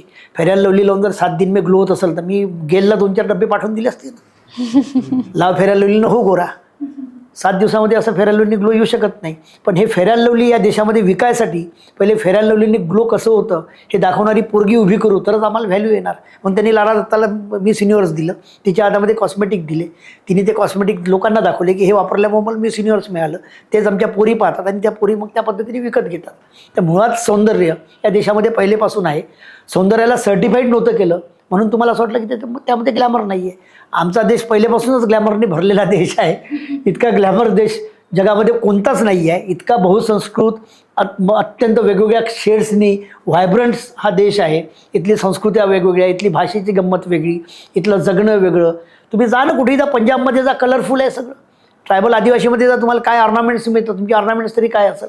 आज आमच्या आदिवासी कल्चरमधले ऑर्नामेंट्स तुमच्या मुंबईच्या बाजारामध्ये विकायला मिळतात ट्रॅडिशनल म्हणून, महागात. युनिक म्हणून, महागामध्ये 4 पट किमतीने. आमचे मोराचे पिसं आमच्या बायका डोक्याला लावतात, तेच मोराचे पिसे तुम्ही हजारो रुपये देऊन तिकडे विकत घेतात. तो ग्लॅमर हमारे में कम नाही आहे. मूळतः आम्ही ग्लॅमर आहोत, तुम्ही मागास आहात. त्यामुळे एक लक्षात ठेवायचं की ग्लॅमर वगैरे हा जो शब्द ते लोक वापरतात, आमच्या मातीमध्येच ग्लॅमर आहे, आमच्या संस्कृतीमध्येच ग्लॅमर आहे. हा देश ग्लॅमरनी ओथंबून भरलेला आहे. फक्त तुम्हाला पाहण्याचा दृष्टिकोन बदलावा लागेल की रॅप केलेलं वस्तू म्हणजे ग्लॅमराईज वस्तू आणि रॅप न केलेली वस्तू म्हणजे ग्लॅमराईज वस्तू नाही, असं नाही आहे. सुंदर आहे, सगळं सुंदर आहे. फक्त एक आहे की बाजारीकरणाकडे जायचं की नाही हे तुम्हाला ठरवावं लागेल. महानगरामध्ये तुझे ग्लॅमर शब्द वापरला तो बाजारीकरणाचा शब्द आहे. तुम्हाला स्वतःला विकायचं आहे का हे तुम्ही ठरवून टाका. आणि विकायचं म्हणजे काय तर तुमचं सेल्फ व्हॅल्यू क्रिएट करणे. एक छोटासा किस्सा आठवला म्हणून सांगतो की मी रामदास पेठमधनं एकदा आमचे लेखक आहे श्याम पेठकर यांच्या घरी मी मुक्काम केला होता आणि तिथनं मी सकाळी रहाटे कॉलेजला यायला निघालो. तर तरुण भारतच्या कार्यालयाच्या आधी रामदास पेठमध्ये एका घरातनं एक बाई सकाळी 7:30 वाजता बाहेर आली आणि रस्त्यावरनं एक सायकलवाला चालला होता. त्याच्या सायकलवरती मागे टोपलं लावलेलं होतं, त्यावरती पोतं झाकलेलं होतं. ती बाई बाहेर आली, तिने सायकलवाल्याला आवाज दिला. पुढे गेलेला सायकलवाला मागे आला. ती बाई सायकल जो आली तिने टोपली पुढे केली. माणसांनी पोतं उचललं टोपल्यावरचं, त्यामध्ये हात टाकला आणि त्यातनं शेण काढलं आणि बाईच्या टोपलीमध्ये टाकलं आणि बाईने 2 रुपये दिले. म्हटलं ज्या देशामध्ये शेण खपू शकते तर माणूस का नाही. तर माणसांना आपलं व्हॅल्यू कळलं पाहिजे, स्वतःचं मूल्य निर्धारण करता आलं पाहिजे. मुंबई पुण्यामध्ये गेलं म्हणजेच तुमचं व्हॅल्यू क्रिएट होतं आणि तुम्ही तुमच्या गावात राहिल्यानं व्हॅल्यू क्रिएट होत नाही असं काही नाही आहे. कुठेही तुम्हाला स्वतःला सामाजिक व्यवस्थेमध्ये स्वतःची जागा, स्पेस निर्माण करता आली पाहिजे आणि निर्माण केलेली स्पेस वापरता आली पाहिजे. तुम्ही आपोआप ग्लॅमराईज होता. मी आज ग्लॅमराईज झालो आहे कारण की मला माझी जागा निर्माण करता आली आणि निर्माण केलेली जागा मला वापरता येते आहे. काय उत्तर देतात सर तुम्ही प्रत्येक प्रश्नाचं आणि विचार करायला लावणारे असं उत्तर आहे आणि असा पॉडकास्ट हा आहे. सर एक रॅपिड फायर राऊंड आता तुमच्यासोबत घेणार आहे मी. आपण रॅपिड फायर राऊंड एक आज तुझंही खूप ग्लॅमर तयार झालं आहे बरं या क्षेत्रामध्ये, लक्षात घे. तू व्हॅल्यू क्रिएट केलं आहे स्वतःचं, हे इम्पॉर्टंट आहे. मला वेगळं ग्लॅमर वाटलं, म्हटलं मी नाही नाही, ग्लॅमर हे नाही. ग्लॅमर म्हणजे फक्त सौंदर्य नाही. ग्लॅमर म्हणजे तुमचं लोकांना हवंसं असणे, तुमचं दिसणे, असणे मीन्स ग्लॅमर.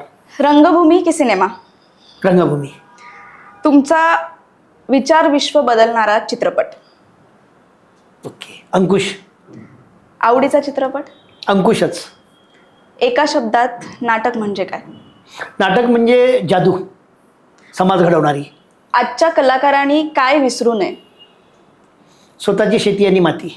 तरुणांसाठी एक संदेश? प्रामाणिकपणे काम करत राहा. या चित्रपट सृष्टीत येणाऱ्यांना सल्ला? मोह डोक्यात घेऊन येऊ नका.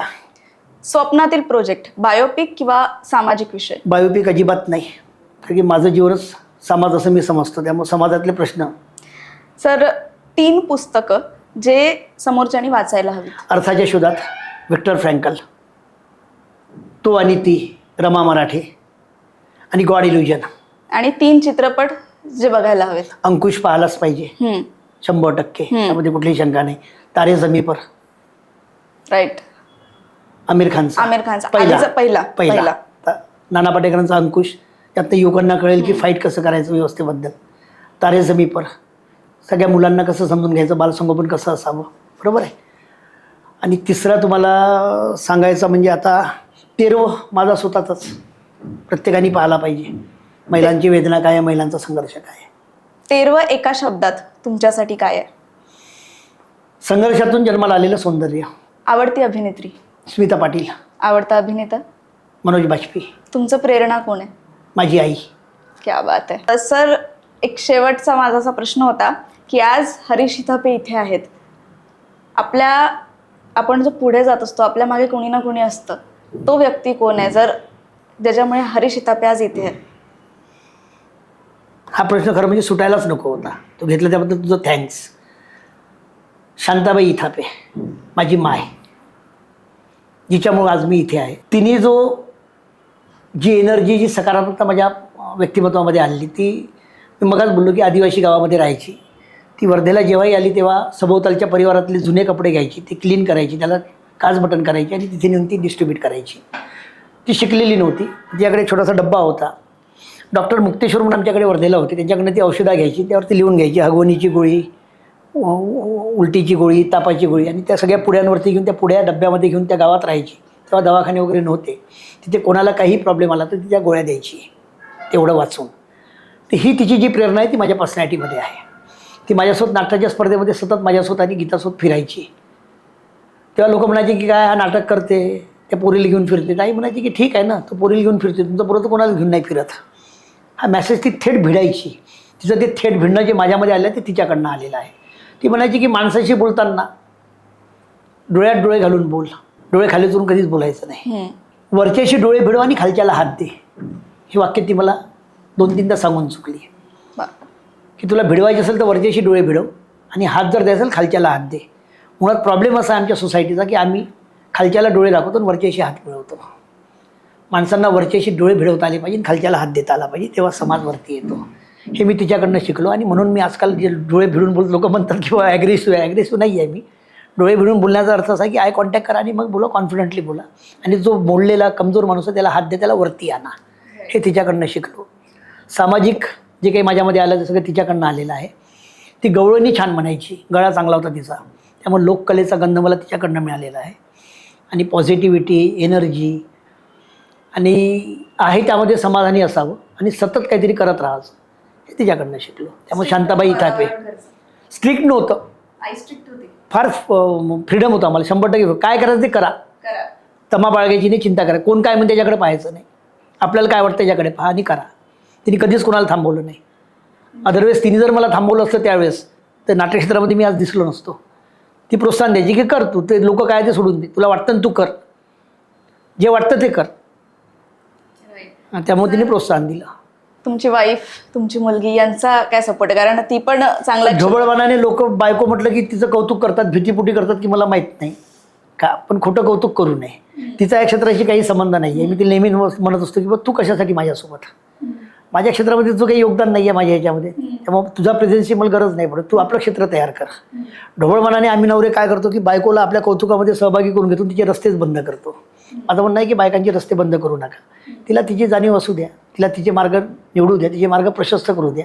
आपल्या मार्गावर तर बायको आम्ही सोबत घेऊन कशाला फिरता. मी इनडायरेक्टली पंगू करतात, त्यामुळे मी नेहमी म्हणतो की बा माझ्यासोबत तू नाही यायचं. मला कुठे सन्मान होतो, मला पारितोषिक मिळतात, तर मला म्हणतात किंवा वहिनींना नाही आणलं, नाही ती आहे ना समोर बसली आहे, मग त्यांना बोलवा. नाही, कशासाठी? ती स्वतःच्या कर्तृत्वाने सन्मान घ्यायसाठी स्टेजवरती आली पाहिजे. मी तिला माझ्यासोबत आणून वीक करतो आहे, मला वीक करायचं नाही आहे. याचा अर्थ मी तिला तिचा डिसरिस्पेक्ट करतो असं नाही, तिचा सन्मान आहेच. ती प्रेझेंट असणे म्हणजे सन्मान आहे. राईट. तर प्रत्येकाने आपण लाईफ पार्टनर आहे, मित्र आहे, मैत्रीण आहे, आणि आमचं नातं मित्र आणि मैत्रिणीचं नातं आहे. नवरा बायकोचं कमी आहे. तर मी नवरा बायको या कॉन्सेप्टला फार न मानणारा माणूस आहे. मित्र आणि मैत्रिणी या कॉन्सेप्टला मानणारा माणूस आहे. माझं नेहमीचं वाक्य असतं की घरी आलो की नवरा, बाहेर गेलं की विसरून जायचं. म्हणजे एका कप्प्यात ठेवायचं की तुझी लढाई तुला लढायची आहे, डिपेंडन्सी नको. पोरगी तेवढी स्ट्रॉंग आहे कारण की मीच असल्यामुळं त्याच्यावरती सगळे धडे माझे आहेच. ती आज सायकॉलॉजी करते आहे, सुसाईड प्रिव्हेन्शनवरती काम करते आहे, आणि नाट्यक्षेत्रामध्ये सिनेक्षेत्रामध्ये काम पण करते, अभिनय पण करते. त्यामुळे तिच्यामध्ये ते गुण आले आहेत. तिला पण मी कधी थांबवत नाही, तुला जे वाटतं ते कर. पण बायकोचं आवर्जून एक सांगेन, मैत्रिणीचं आवर्जून एक सांगेन की तिने स्वतःला आमच्यासोबत छान मर्ज करून घेतलं की माझ्या या क्षेत्रामध्ये काहीच अनुभव नाही बा, मी कशी करणार असं न करता तीसुद्धा त्यातनं आनंद घेते. आज ते मेकअपचं काम सांभाळते, कास्ट्यूमचं काम सांभाळते. तिने आपली जागा आमच्यासोबत राहून यामध्ये तयार केलेली आहे. मोठी गोष्ट आहे, मोठी गोष्ट आहे. आणि करतात असं काही नाही, प्रत्येकच माणूस करतो. संधीची गरज असते आणि स्वातंत्र्याची गरज असते, ती देता आली पाहिजे. तुमच्या आयुष्यात 3 स्त्रिया होत्या आणि तिन्ही स्त्रियांनी जबरदस्त सपोर्ट तुम्हाला केलेला आहे. तिन्ही स्त्रिया अशा होत्या सामाजिक नियमाप्रमाणे, पण बाकीच्या पण स्त्रिया अशा भरपूर होत्या तुमच्यासारख्या, ज्या मैत्रिणी म्हणून माझ्या सोबतली खूप आहेत, ज्या घडल्या आहेत आणि ज्या पाठी नाही पण सोबत माझ्या राहिलेल्या आहेत, आणि मी त्यांच्यासोबत राहिलेल्या आहेत. पण ह्या 3 इम्पॉर्टंट आहेत: आई, मैत्रीण म्हणून बायको आणि पोरगी. आता आहेच, नो डाऊट. बिलकुल बिलकुल सर. आज या क्षेत्रामध्ये येणारे तरुण झाले, त्यांना तुम्ही काय सल्ला देणार आणि आमच्या प्रेक्षकांना काय सांगाल? सल्ला एकच देणार की जे काही करा ते पॅशनेटली करा. माणसाला पॅशनेट असणं खूप गरजेचं आहे, पण पॅशनेटली असताना, पॅशनेटली करत असताना पेशन्स सोडू नका. चिकाटी असली पाहिजे, ध्येय वेळ असलं पाहिजे, पण संयम असला पाहिजे. संयमाशिवाय काही शक्य नाही आहे. खूप पेशन्स आणि पॅशननी काम करा. कोणत्याही क्षेत्रामध्ये करा, ते क्षेत्र तुम्हाला एका विशिष्ट ठिकाणी घेऊन जातं. जे हवेत जादूची काडी फिरवली आणि काहीतरी मिळालं असं होत नाही. संघर्षाशिवाय पर्याय नाही आहे, तो तुम्हाला करावाच लागतो. त्यातनं आनंद घ्या आणि काहीतरी मला लगेच मिळालं पाहिजे, जे मोह आहे ते मोह टाळता आले पाहिजे. माणसांना मोह जर नाही टाळता आले तर माणसाच्या आयुष्याचं मातेरं होतं. म्हणून मोहाच्या फुलाची दारू बनते, गुलाबाच्या फुलाचं अत्तर बनतं. गुलाब व्हायच्या मार्गाने जाता आलं पाहिजे. तुम्ही सुगंधित राहता आणि समाजाला सुगंधित करता. मोहात अडकले की तुम्ही नशेत जाता आणि समाजाला नशेत नेता आणि सगळ्या आयुष्याचं मातेरं होतं. त्यामुळे गुलाबाची प्रक्रिया स्वीकारा. त्यामध्ये वेदना आहेत, टोचणं आहे आणि बोसणं आहे, पण सुगंध आहे. बिलकुल. युवकांनी हे तत्व सांभाळावं. आता इतकं सगळं झाल्यानंतर एक प्रश्न आणखी विचारावा असं वाटतं की तुमच्या आयुष्याचा एक नियम जो तुम्ही कधीच तोडणार नाही. हां, टाईम मॅनेजमेंट. त्याबद्दल मी प्रचंड स्ट्रिक्ट आहे. मी अनेक कार्यक्रम माझ्या दिलेल्या वेळेवरती जातो, 5-7 मिनटं थांबतो. ते कितीही मोठे प्रोग्राम असतो, मी परत निघून जातो. कारण की वेळेचं नियोजन हे माणसाच्या आयुष्यातल्या यशाची पहिली पायरी असं माझं मत आहे. Time management is very important. ज्याला वेळेचं भान नाही, त्याला वेळेचं महत्त्वच नाही, त्या माणसाला आयुष्यामध्ये काहीच कळणार, त्याला आपलं आयुष्य नाही कळू शकत. त्यामुळे ज्याला मिनिट कळला त्याच्या आयुष्याचा तास होतो, ज्याला मिनिटच नाही कळला त्याच्या आयुष्याचा रास होतो. तर तुम्हाला तुमच्या आयुष्याचा तास करायचा असेल, म्हणजे आयुष्य मोठं करायचं असेल, ग्रेटफुल करायचं असेल, तुम्हाला मिनिटाचं इम्पॉर्टंट कळलं पाहिजे, सेकंदाचं इम्पॉर्टंट कळलं पाहिजे. तुम्हाला मिनिट कळत नाही, तुमचा तास असाच वाया जातो आणि मग म्हणतात की मेरे पास समय नाही आहे. जे म्हणतात माझ्या जो वेळ नाही त्यांच्याकडे भरपूर वेळ असतो. जे म्हणतात माझा जो वेळ आहे त्याच माणसाचा वेळ नसतो. तर वेळ आहे म्हणणारी माणसं मला आवडतात, वेळ नाही आहे म्हणणारी माणसं मला अजिबात आवडत नाही. क्या बात आहे सर. जाता जाता इतका सुंदर मेसेज तुम्ही आम्हाला दिलाय. आणि खरं तर आज पॉडकास्टच्या वेळेच्या आधीच सर इथे येऊन हजर होते आणि तेव्हाच मला कळलं की हे वेळेला घेऊन एकदम प्रॉपर आहेत. सर आज तुम्ही इथे आलेत, आमच्याशी आपल्या गप्पा झाल्या, तुमच्या आयुष्याबद्दल आम्ही जाणून घेतलं, बऱ्याच गोष्टी जाणून घेतल्या आहेत. नाम फाउंडेशनबद्दल म्हटलं आपण, एकल महिलांबद्दल जाणून घेतलं आणि विचार करण्यासारख्या या सगळ्या गोष्टी होत्या. आणि खरंच खूप छान वाटलं या क्षेत्रात आणि आमच्या प्रेक्षकांनाही यामधून खरंच काही ना काहीतरी शिकायला मिळेल. तुमची जर्नी पण खूप जबरदस्त होती याच्यामध्ये सर. खूप खूप धन्यवाद. नवभारत नवराष्ट्रमध्ये तुम्ही आले, तुमचा वेळ दिला आणि पुढील आयुष्यासाठी तुम्हाला खूप खूप शुभेच्छा. थँक्यू. आपण मला इथे बोलवलं, मला बोलायची एक्सप्रेस व्हायची संधी दिली, त्यामुळे नवराष्ट्र मी मनापासून धन्यवाद देतो आणि परत या परिवाराशी असाच जुळून राहील हा प्रामाणिकपणे मी प्रयत्न करतो. थँक्यू. Love you. तर आज आपण दिग्दर्शक हरीश इथापे यांच्याशी बोललो, त्यांच्या जर्नीबद्दल जाणून घेतला, त्याचा प्रवास आपण जाणून घेतला आणि अनेक वेगवेगळ्या गोष्टी आपल्याला शिकायला मिळाल्या, ऐकायला मिळाल्या आणि असेच नवनवीन किस्से, जर्नी आम्ही तुमच्यापर्यंत पोहोचवत राहणार आहोत. तोपर्यंत माझ्यासह पाहत राहा नवराष्ट्र पॉडकास्ट नागपूर. नमस्कार.